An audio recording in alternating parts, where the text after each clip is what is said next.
Chocolate, जो पूरी दुनिया में पसंद किया जाता है, उसे बनाने के पीछे कई सालों की प्रोसेस होती है।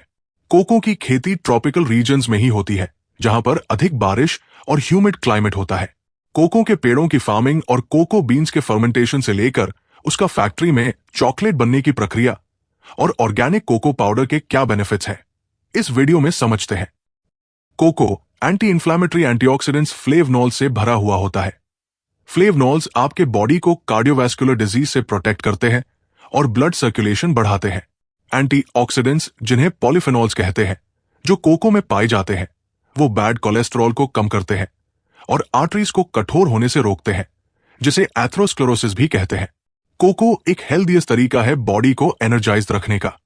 कोको में हेल्दी अमाउंट ऑफ कैफीन होता है, जो एनर्जी को बूस्ट करता है। 2 टेबलस्पून कोको पाउडर में 14% मैग्नीशियम होता है, जो ह्यूमन बॉडी की डेली नीड भी है। मैग्नीशियम बॉडी को नेचुरली एनर्जाइज्ड रखता है और high blood pressure, type 2 diabetes जैसे बाकी इश्यूज से भी प्रोटेक्ट करता है।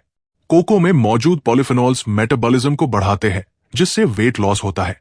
कोको जितना कम प्रोसेस्ड होगा, उसका इंपैक्ट मेटाबॉलिज्म पे उतना ज्यादा होगा।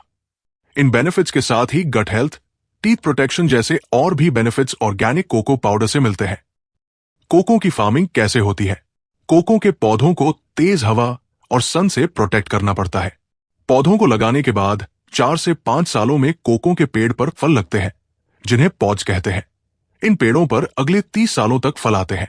एक पॉड में 30 से 40 बीन्स होते हैं और एक पेड़ पर 30 पॉड्स लगते हैं। करीबन 400 सूखे बीन्स से 1 पाउंड कोको बनता है। हार्वेस्टिंग के बाद बारी आती है फर्मेंटेशन और ड्राइंग की। कोको की सीड्स को पॉड्स में से निकालने के बाद फर्मेंटेशन के लिए बड़े बॉक्सेस में बंद करके केले के पत्तों से ढक दिया जाता है। यह प्रोसेस 3 से 7 दिनों तक होती है। इस प्रोसेस के दौरान कोको सीड्स के सराउंड एक पल्प की लेयर होती है, जो हवा में मौजूद वाइल्ड यीस्ट और बैक्टीरिया के साथ केमिकल रिएक्शन करके कोको सीड्स को फर्मेंट करता है। कोको पाउडर की क्वालिटी और फ्लेवर इस फर्मेंटेशन पर डिपेंड होता है। इसके बाद कोको सीड्स को 10 से 15 दिनों के लिए धूप में सुखाया जाता है।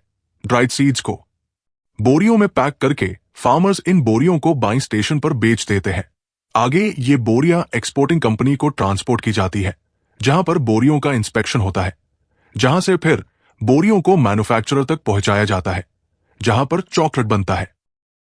भारत में कोको की फार्मिंग केरला, कर्नाटका, तमिलनाडु और आंध्र प्रदेश इन राज्यों में की जाती है।